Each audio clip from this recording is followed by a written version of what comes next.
Temukanlah kunci jawaban di setiap ujian yang Tuhan berikan.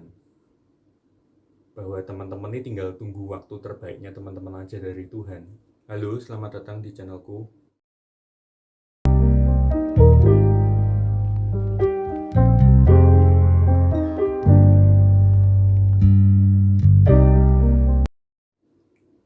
Hari ini aku akan nyeritain kisah seseorang yang inspiratif banget buat aku pribadi.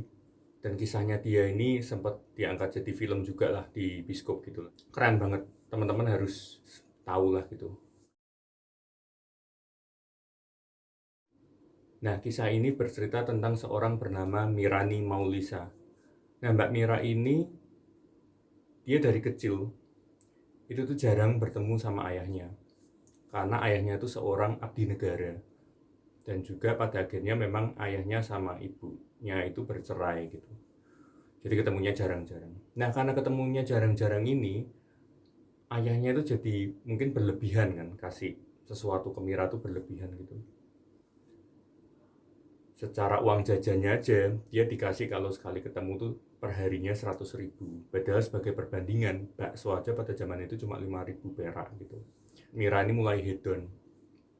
Dari SMP dia sudah kenal namanya dugem gitu.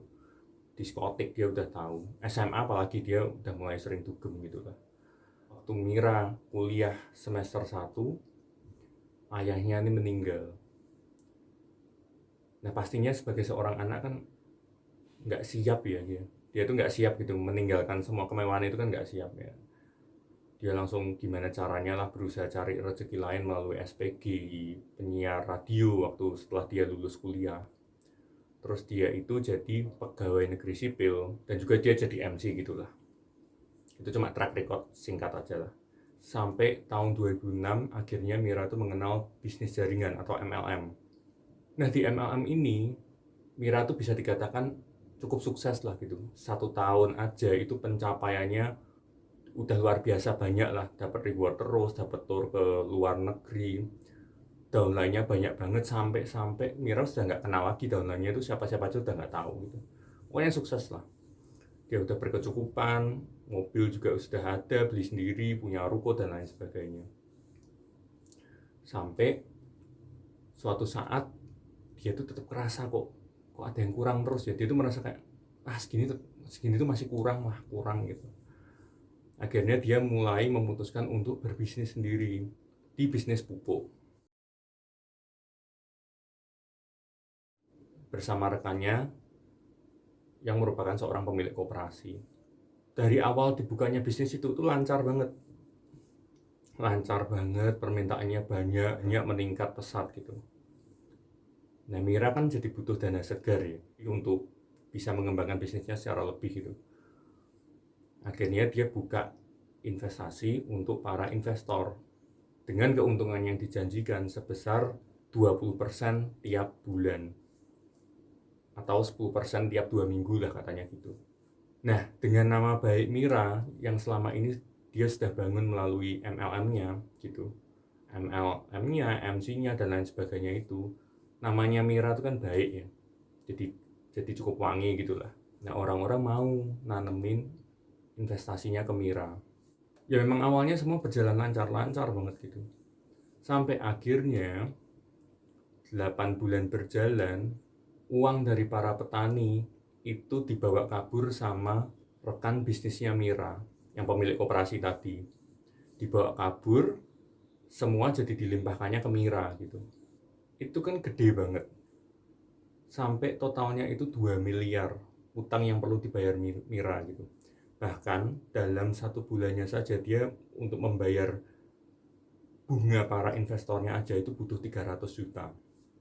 Ditambah keadaan si Mira ini dalam kondisi yang sakit lah karena dia ada leukemia yang setiap bulan tuh ngerogoh kocek gitu buat terapinya dia itu 4,5 juta. Terus karena Mira di sini kerasa kayak gila kan keadaannya nekan banget lah ya itu. Terlalu nekan banget, pressure-nya berat banget. Akhirnya Mira memutuskan untuk mencoba bunuh diri dengan memotong nadinya. Akhirnya dia koma di rumah sakit. Nah, Di sini dikisahkan dahsyatnya doa seorang ibu ya. Jadi waktu Mira itu terbaring koma di rumah sakit, uminya tuh ngomong gitu, berbisik di telinganya Mira gitu. Ayolah nak gitu, bangun. Jangan tinggalin Umi, temenin Umi. Umi tuh yakin kamu tuh bisa nyelesain semua masalah ini. Umi juga yakin bahwa kamu tuh bakal sukses suatu hari nanti gitu. Ini dahsyatnya doa seorang ibu yang pada akhirnya nanti kita tahu kisahnya lah gitu. Singkat ceritanya Mira sembuh, bisa diselamatkan. Nah waktu keluar dari rumah sakitnya itu dia tuh sampai dibelebetin atau dikelekepin, ditutupin sama anduk selimut gitu. Pokoknya disamarin lah, ditutupin gitu karena sudah banyak para korban itu yang nungguin di luar rumah sakit gitu. Ngelariin Mira, ditutupin, cepet-cepet dimasukin mobil, dibawa lari dari Pekanbaru ke Medan terus ke Jakarta, terus pada akhirnya dibawa ke Pontianak. Kenapa bisa ke Pontianak? Karena di Pontianak ada ayah tirinya Mira. Sekarang kita masuk kisah yang di Pontianak nih. Di sini Mira ketemu jodohnya. Jadi datang di satu pertemuan bisnis gitu, dia ketemu sama namanya Mas Adi Pratama atau lebih dikenal dengan nama Mas EN. Nah, ternyata Mas EN ini tuh rekannya di MLM dulu itu, sama-sama kerja di MLM yang sama. Cuma beda region lah, beda wilayah. Jadi cuma tahu aja tapi nggak pernah benar-benar kenal. Dan mereka juga pernah sama-sama tour ke luar negeri gitulah, di Thailand gitu. Mereka berjodoh, mereka menikah. Nah, catatan serunya di sini, pada waktu itu pun si Mas EN ini juga dari buka bisnis usahanya yang sebelumnya itu ada 3 usaha bisnis itu gagal semua. Dia itu, Mas EN itu juga punya utangnya juga nggak kecil, utangnya 200 juta.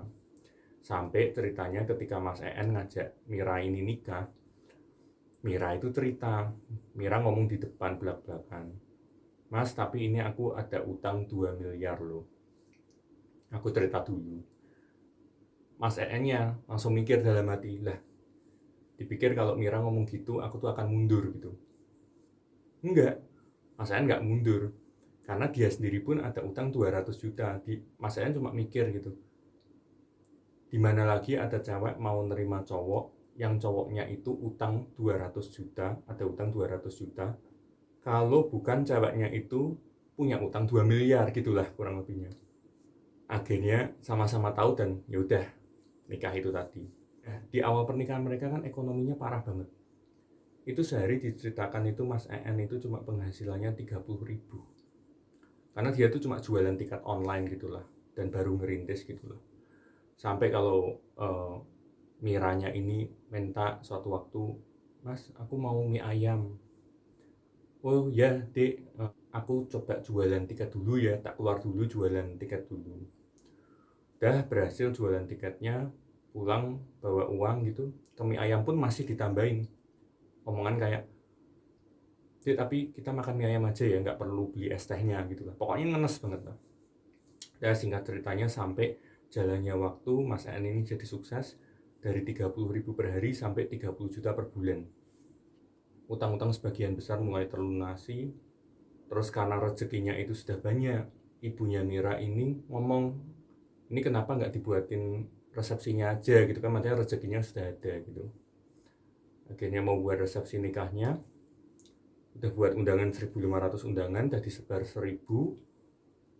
Keluarganya Mira juga sudah pada datang semua, keluarganya Mas EN juga dari luar kota, luar pulau datang gitu kan ke Pontianak. H-8 sebelum resepsi nikahan itu tadi, Miranya malah dijemput polisi, dibawa ke Pekanbaru pakai pesawat gitulah. Sampai itu di bandaranya orang kan banyak banget ya, kayak orang demo gitulah, para korban semua gitu. Mas EN-nya tuh sampai pegang tangannya Mira, nyoba nguatin sambil ngomong gitu, intinya Bunda yang kuat gitu, anggap aja ini adalah cara Allah untuk melaundri dosa-dosanya Bunda gitu. Akhirnya dibawa ke kantor polisi. Mas EN-nya juga ikut kan, nemenin karena suaminya boleh nemenin tuh 1 hari nginep gitu boleh, 1 malam aja gitu lah. Terus besoknya Mas An-nya tuh pulang gitu. Nah di situ Mas An titip pesan lagi, Bunda baik-baik ya di sini ya, anggap aja di sini tuh anggaplah sebagai pesantren kilatnya Bunda, cara Allah bersihin dosa-dosa Bunda.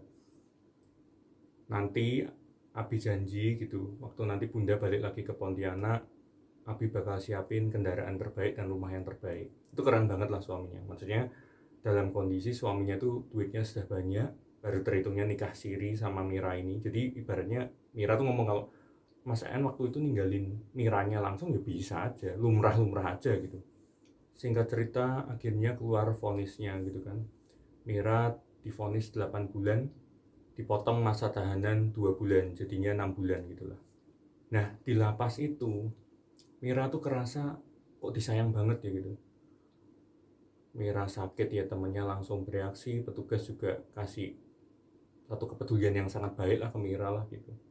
Nah Mira tuh berdoa, ya Allah izinkanlah suatu saat nanti saya bisa kembali ke tempat ini, tapi bukan sebagai narapidana lagi, melainkan menjadi seorang yang bisa menginspirasi orang-orang yang ada di sini.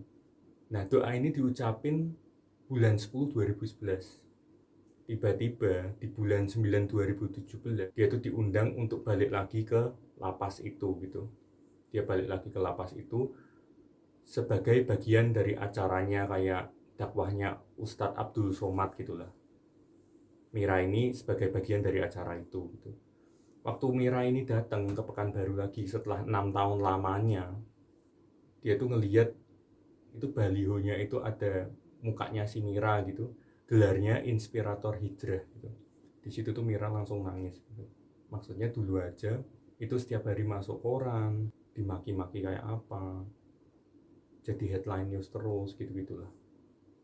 Sekarang kok bisa doanya dia tuh terkabul, dia balik lagi ke Pekanbaru dengan gelar inspirator hijrah gitu. Doanya dikabulin lah setelah 6 tahun gitu. Terus waktu sampai ke lapasnya itu, Mira itu izin lah gitu mau lihat lapasnya yang dulu, selnya yang dia dulu tempatin. Terus dia sholat lagi di musolanya gitu. Di situ dia tiba-tiba keinget lah gitu pesan ustadznya dulu gitu waktu dia masuk penjara. Mira, walaupun sekarang kamu tuh ada di penjara, tempat yang hina di mata manusia, tapi teruslah kamu menjadi berlian di mata Allah. Karena berlian itu di tempat sekotor apapun tidak akan mengubah sifatnya sebagai batu mulia gitu. Berlian ya berlian gitu. Nah balik lagi ke titik yang tadi ya, keluar dari penjara kan bulan 10 2011. Singkat ceritanya si Mira ini kan terus menjalankan usahanya untuk kemudian jadi sukses banget lah. Dia punya usaha di bidang properti namanya Haselia Corp.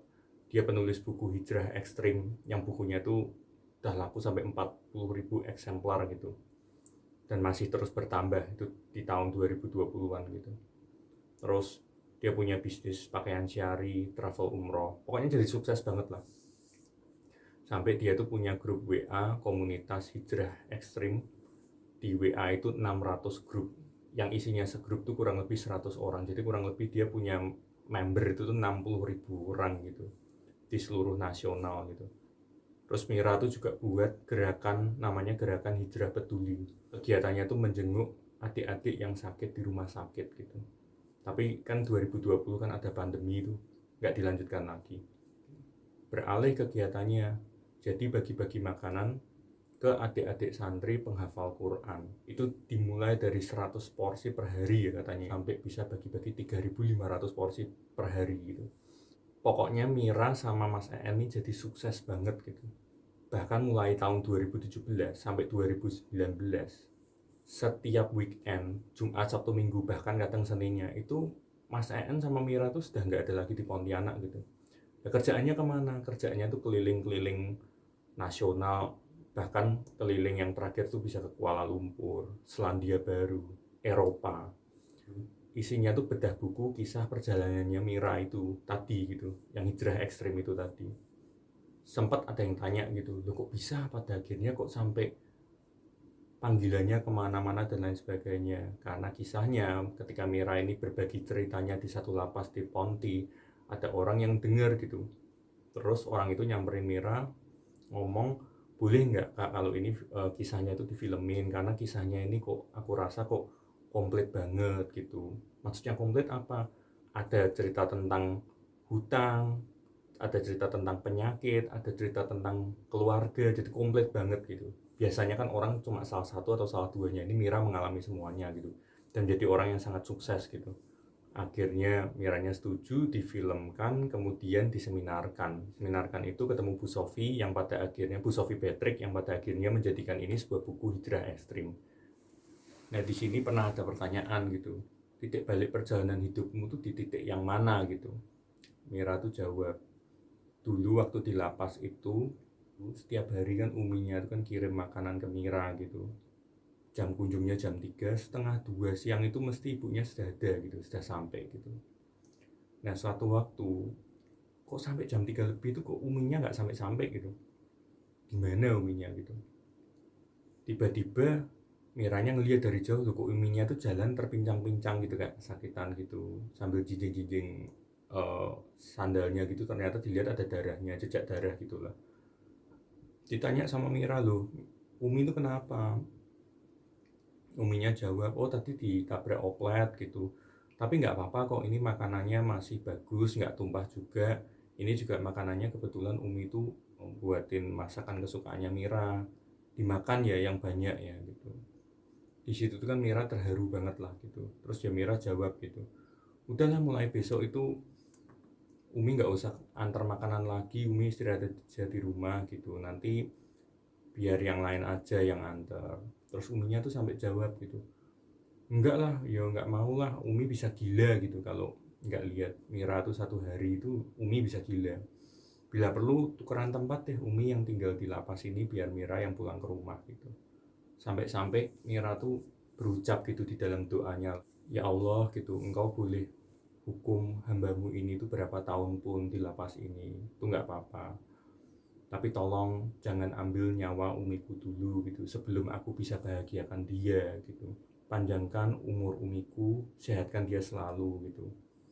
Karena kan cita-citanya Mira itu kepingin bisa mengumrohkan Uminya dan juga bisa menghajikan Uminya gitu. Dan benar, pada akhirnya dari kisah cerita Mira ini ya Mira bisa mengumrohkan Uminya sampai 3 kali. Uminya juga bisa naik haji gitu. Nah, sekarang kita coba masuk ke makna ceritanya teman-teman. Kalau menurut teman-teman, makna ceritanya sendiri itu seperti apa sih gitu? Kalau dari aku pribadi ya, ini yang pertama. Yang pertama nih dari suaminya Mbak Mira alias Mas AN. Mas AN tuh ngomong gini, temukanlah kunci jawaban di setiap ujian yang Tuhan berikan. Kalau misalnya ujiannya itu ujian kebaikan, ya jawabannya adalah rasa syukur. Tapi kalau ujiannya itu keburukan, ya jawabannya adalah sabar dan minta ampun ke Tuhan. Yang kedua, menurut saya pribadi, roda kehidupan itu terus berputar. Masalahmu itu teman-teman gak akan berlangsung selamanya. Dalam sekejap mata, dalam sejentikan jari Tuhan, itu kalau Tuhan mau, ya teman-teman berubah dari titik nol besar jadi seorang pemenang yang benar-benar sukses banget gitu. Itu sangat mungkin, itu sangat real. Kasusnya sudah banyak terjadi. Tinggal teman-teman mau percaya itu, mengimani itu atau enggak. Dan catatannya selama teman-teman memang tetap mau berusaha, bekerja keras, berdoa, punya keimanan dan punya rasa percaya yang sangat tinggi terhadap hal itu, bahwa teman-teman ini tinggal tunggu waktu terbaiknya teman-teman aja dari Tuhan, ya semuanya itu pasti berubah, pasti. Hanya saja seringkalinya adalah orang-orang di luar sana itu berhenti di tengah jalan. Ibarat kata mungkin sudah 2 tahun, ternyata sebenarnya di tahun ketiganya dia tuh akan menuai kesuksesan itu gitu, tapi dia benar-benar sudah lelah. Di akhir tahun keduanya itu dia berhenti ngelakuin semuanya itu gitu. keberhasilannya nggak sampai ke dia gitu. Tinggal sekecap, tinggal sejumput lagi kesuksesannya itu datang, atau keberhasilannya itu datang, atau yang diharapin itu datang, tapi ya nggak jadi gitu, karena berhenti di tengah jalan.